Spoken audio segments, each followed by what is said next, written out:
Quelques heures après son arrivée à Fada, le chef de l'État, général Mohamed Idriss Déby Itno, a consigné dans son agenda de ce 13 mai 2023 un échange direct et sans filtre avec ses frères et sœurs de l'aîné du Ouest. Ils sont des centaines à venir à sa rencontre. Ce sont les autorités administratives, chefs militaires, leaders religieux, gardiens des us et coutumes, cadres de la province, responsables des organisations des jeunes et des femmes, bref, toutes les corporations que compte l'aîné du Ouest. Personne n'a voulu manquer ce rendez-vous avec le chef de l'État.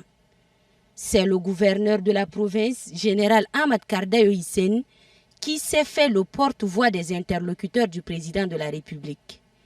Au rang des doléances portées à la très haute attention du chef de l'État, figure le manque de voies de communication, le récurrent problème de l'accès à l'eau potable, l'électricité, les difficultés d'accès à des soins de santé de qualité et le manque d'infrastructures socio-éducatives de base. En réponse aux doléances portées à son attention par les filles et fils de l'aîné du Ouest, le chef de l'État, général Mohamed Idriss Déby Itno, a décliné des projets et programmes devant permettre à l'aîné du Ouest d'amorcer son décollage socio-économique. Le président de la République a notamment promis de renforcer la sécurité et l'accès à l'eau potable, innover en dotant Fada d'une centrale solaire et améliorer l'accès de la population aux services de santé. On ne saurait parler de développement intégré de la province sans donner une priorité aux questions de la santé tant humaine qu'animale. Le Nili Ouest enregistre aujourd'hui le taux le plus élevé de mortalité imputable aux piqûres de scorpions. Cette triste réalité a trop duré et elle doit changer. Le ministre de la Santé est instruit de prendre toutes les dispositions appropriées pour faire face à cette situation.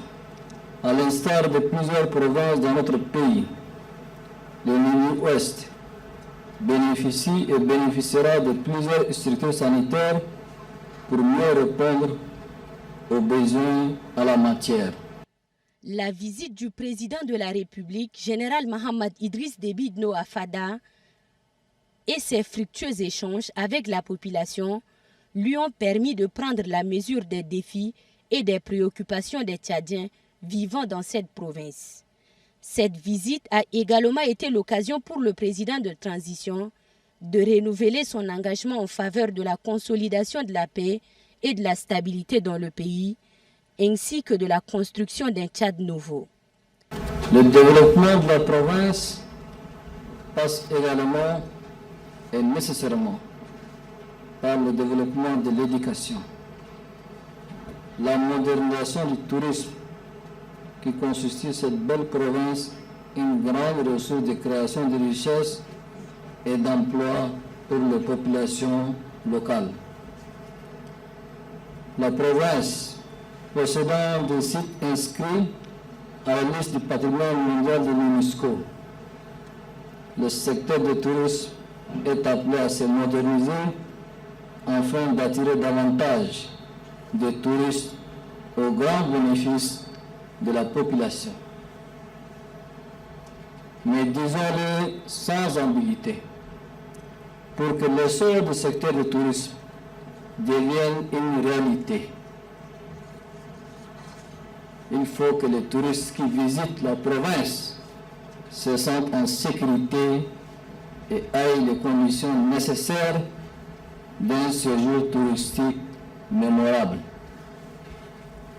Il est donc essentiel de lutter contre les mœurs néfastes, les agressions des touristes par l'implication active de la chefferie traditionnelle dans la sensibilisation de la population et la prévention contre ces pratiques nuisibles. La rencontre avec la population de l'aîné du Ouest est également l'occasion de réparer un tort.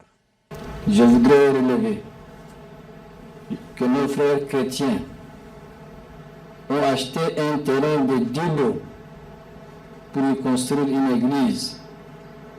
Il s'est avéré que 8 lots ont été confisqués par les autorités communales, ne leur laissant que 2 lots. J'instruis le gouverneur de les rétablir dans leurs droits. Cette pratique est injuste et à l'antipode de ce que Fada a toujours été. Elle est une ville de parfaite cohabitation entre toutes les confessions et les citoyens de tous les horizons.